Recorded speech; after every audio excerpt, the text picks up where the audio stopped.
ដល់យើងដំណើរកំសាន្តជាមួយខ្ញុំយើងចេញពីព្រលានយន្តហោះប៉ូជតុងឆ្ពោះទៅប្រទេសថៃ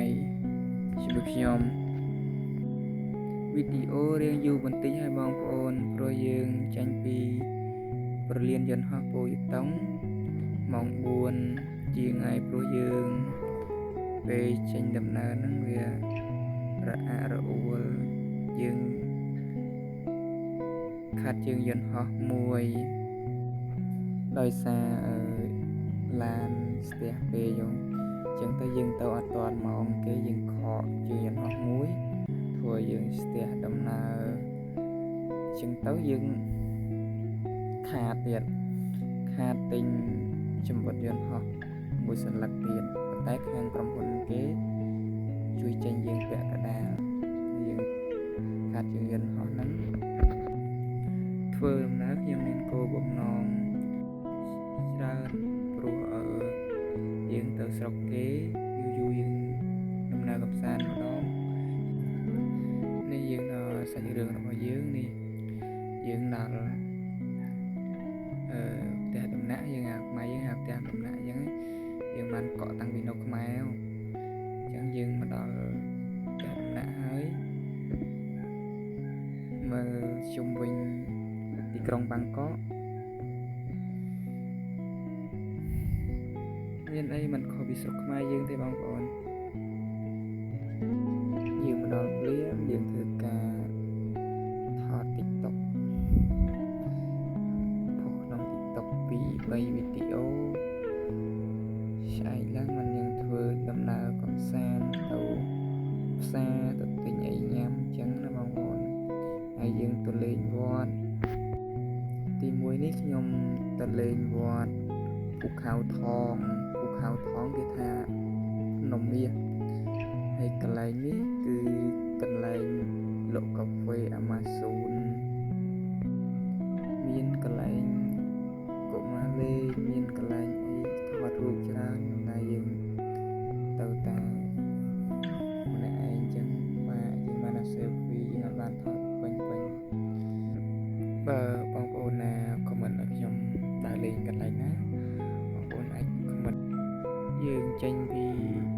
វត្តภูเขาทองយើងចូលមកកន្លែងទៀតបងប្អូននេះកន្លែងបុរាណគេប៉ុន្តែខ្ញុំថតបានបន្តិចទេព្រោះផ្លាកគេដាក់ហាមថតមួយចំនួននេះមកកន្លែងទៀតបងប្អូននេះទី3បងប្អូនគេហៅវត្តមហាថាតុក្រុងអយុធយាណាបងប្អូនយើងមើលក្នុងរឿងយើងស្គាល់មួយចំនួនណាបងប្អូននេះយើងមកដល់ស្រុកខ្មែរវិញហើយយើងក៏បានឆ្លៀតឱកាស 2-3 ថ្ងៃទៀតដំណើរកំសាន្តជុំវិញអង្គរវត្តយើងម្ដងនេះយើងមកដល់ស្រុកខ្មែរយើងហើយយើងទៅបាន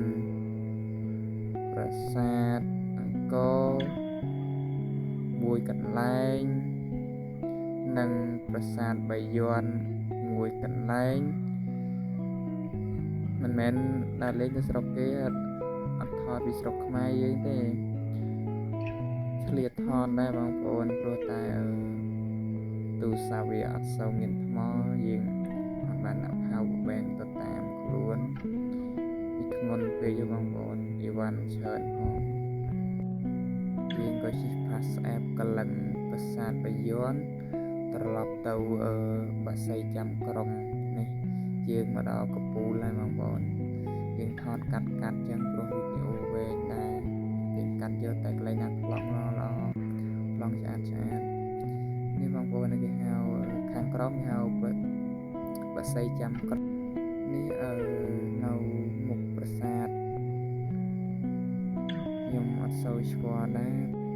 ព្រោះលើកទី1ហើយដែលខ្ញុំបានទៅលេងសៀមរាបហើយយើងអត់មានកាយមានអីជួយប្រាប់យើងទៅតែយើងហ្មងណា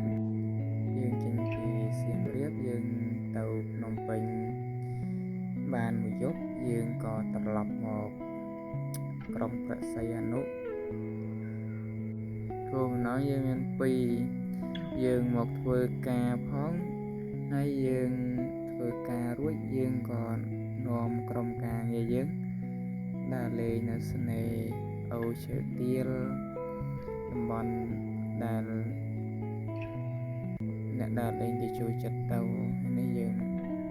ក៏បានវិញផ្លូវបងប្អូនជីទៅអស់ផ្លូវបងប្អូននៅយើងចាប់ផ្ដើមមើល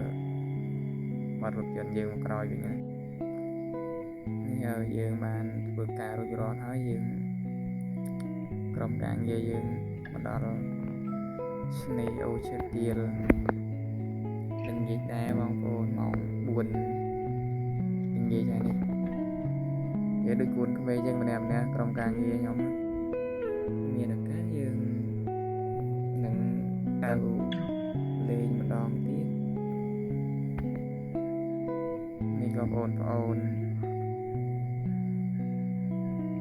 វីដេអូយើងមានតែប៉ុណ្ណឹងចង់ចប់ដែរបងប្អូនមានតែកំសាន្តអរគុណដែលបានទស្សនាវីដេអូរបស់ខ្ញុំជូនពររកស៊ីមានបាន